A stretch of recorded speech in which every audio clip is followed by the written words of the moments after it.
Approximate quantities come up in many practical calculations. For example, this input represents a measured quantity that is known to be in the interval between 23 and 25 centimeters.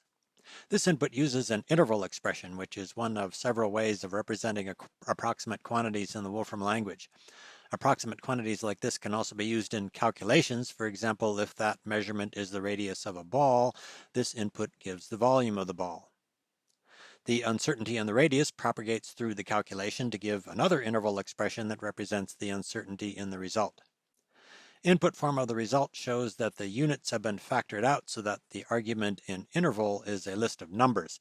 Interval is designed for working with purely numerical quantities. Here that's done by moving the units to the enclosing quantity expression. Approximate quantities also come up in calculations that do not involve measurements, specifically in the use of approximate numbers. For example, this input gives a numerical approximation for the square root of 2. Mathematically, a number like this can be thought of as another interval corresponding to the range of numbers that round to the same finite set of digits. The number here, for example, displays as 1.41421, but any number between a number that is a little bit smaller than that and a number that is a little bit larger than that will also display as those same 6 digits. So 1.41421 can be thought of as representing any number for which the best 6-digit approximation is 1.41421. The computer stores more than just those 6 digits, however. 6 digits is just the default number of digits in the display for this type of number. Input form shows that the computer stores about 16 decimal digits. And more precisely, the computer actually stores the number in a binary format using ones and zeros, or bits, rather than decimal digits. This input uses base form and input form to show how this number is actually stored. This computer uses 53 bits to represent the significant digits of this number. This number is an example of a type of number called a machine number, which means that it's stored in a binary format that is native to this computer.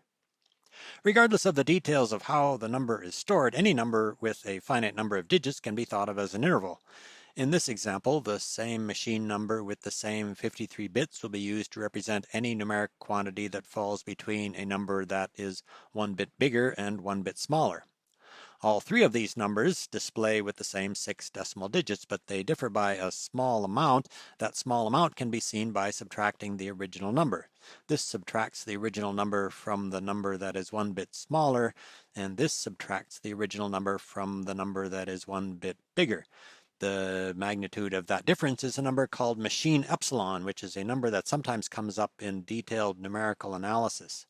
Machine epsilon gives the size of the interval that is represented by this machine number, or more precisely, it's the difference between 1, or it turns out any number between 1 and 2, and the next nearest number that can be represented in the number of bits that are used by machine precision numbers on this computer.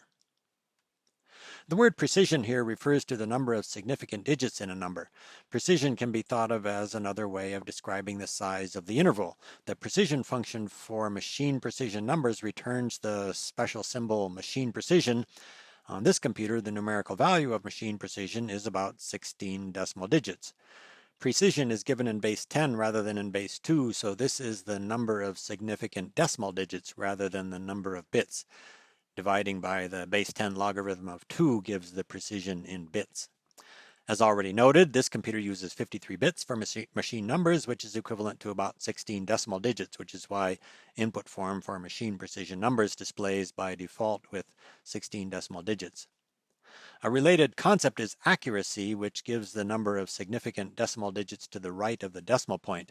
For numbers near 1, the accuracy of machine numbers is also about 16 decimal digits. In addition to machine precision numbers, the Wolfram language also supports arbitrary precision numbers where the precision can be anything. For example, this result uses an arbitrary precision number to represent a high precision approximation for the square root of 2. The second argument in the n function gives the requested precision. As already noted, precision is a measure of the size of the interval represented by a number. To show exactly how that works in a simple example, here's a 4-digit approximation for the integer 5. With a precision of 4 decimal digits, the arbitrary precision number 5.000, will be used to represent any number that is between about 4.9995 and 5.0005. Numbers slightly smaller than that would be represented in 4 digits by 4.999, and numbers slightly larger than 5.0005 would be represented in 4 digits by 5.001. So the width of the interval represented by 5.000 is 0.001, and half the width is 0.0005. The mathematical formulas for the relationships between accuracy and precision and the width of the interval for an arbitrary precision number x are that the half width of the interval is 10 raised to the power minus accuracy of x, or x times 10 raised to the power minus the precision of x, both of which in this example are 0.0005. A general principle when approximate quantities are used in calculations is that the precision of the input propagates through in some sensible way to the output. For example, this input does a calculation with a machine number in the input, which leads to a result with machine numbers in the output. And this shows a similar calculation with a high precision input, which leads to a high precision output. The backquote character in this input is a special notation for entering precision.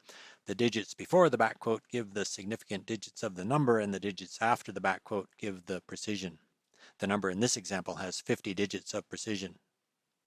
This calculation can also be done with interval expressions. For example, this shows that calculation with an interval in the input, and as in the other examples, that interval propagates through to give a result in terms of interval expressions. And the Wolfram language also supports exact numbers. For example, here's a calculation with exact numbers in the input, which leads to an exact result. The precision of the numbers in this result is infinity, which expresses the fact that effectively all of the digits are implicitly specified. Actually seeing those digits, however, or doing practical calculations typically involves some sort of numerical approximation. Beyond the general principle of intervals in input leading to intervals in output and so on, there are some important differences in exactly how precision propagates through a calculation. For example, this input starts with a machine number in the input and gives a machine number as the result, and here's a comparable example that starts with an arbitrary precision number in the input and gives an arbitrary precision number as the result. Unlike the calculation with machine numbers, however, the precision of that output is not the same as the precision of the input.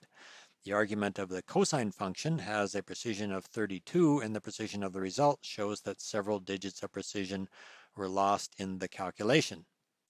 Machine numbers always have the same precision and provide no systematic way of keeping track of accumulated numerical error.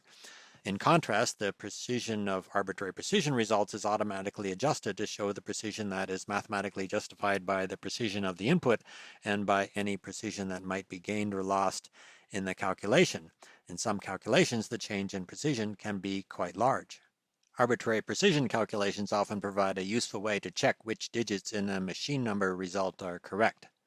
Interval expressions can also be useful in this regard. For example, a calculation like this one could be useful in a more detailed analysis of how uncertainty propagates through this calculation.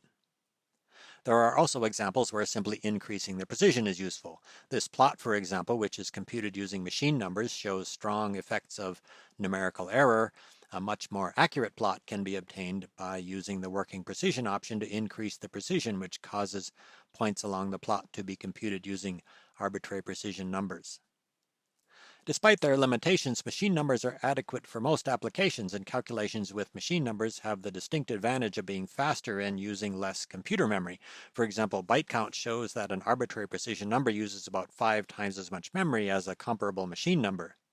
It's worth noting that arbitrary precision numbers use more memory even when the precision is less than machine precision.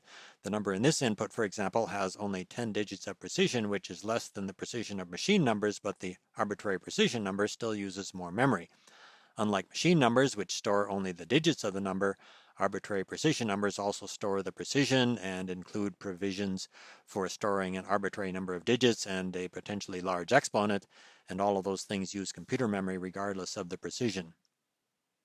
Additional information about approximate numbers and intervals can be found in various tutorials within this overview on numbers, such as this tutorial on arbitrary precision numbers and this tutorial on interval arithmetic.